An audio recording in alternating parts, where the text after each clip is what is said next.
Pag-introduce ng alternative sa baboy, baka at manok ang isa sa naging hakbang ng Bureau of Animal Industry sa pag-sustain sa livestock industry sa bansa.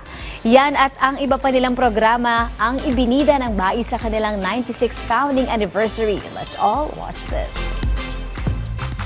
Sa gitna ng patuloy na hamon sa supply at presyo ng bilihin, kabilang ng karne, pinalalakas ng pamahalaan ang mga inisyatiba para sa mas matatag na livestock industry sa bansa.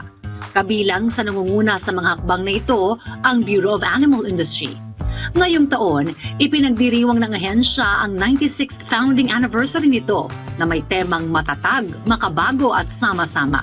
Matatag po as in resilient na ang Bureau of Animal Industry, kung ano mang pagsubok ng dumarating ho sa amin for 96 years, nakakaya ho natin to. Makabago, may mga innovation ho tayo na ginagawa ho para ma-improve pa ho ang mga processes. Sama-sama tayong lahat, tulungan nyo ho kami para ho magawa ho natin lahat na maayos ang programa ng Bureau of Animal Industry.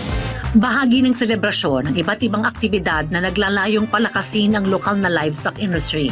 Isa sa mga tampok na aktibidad ang kauna-una ang cooking show na nag-feature ng dishes mula sa rabbit meat, mutton at Peking duck meat. Actually, itong tatlong commodities na ito kailangan itulak.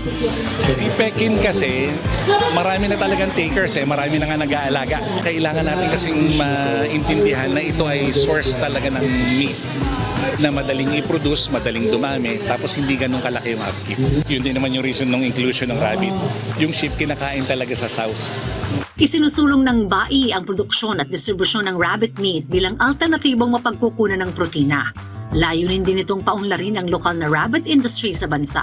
Sa pamagitan ng ganitong mga inisyatiba, patuloy na sinusuportahan ng Bureau of Animal Industry ang mga programang makatutulong sa pagpapalakas ng food security at pagpapaunlad ng sektor ng agrikultura sa ilalim ng bagong Pilipinas.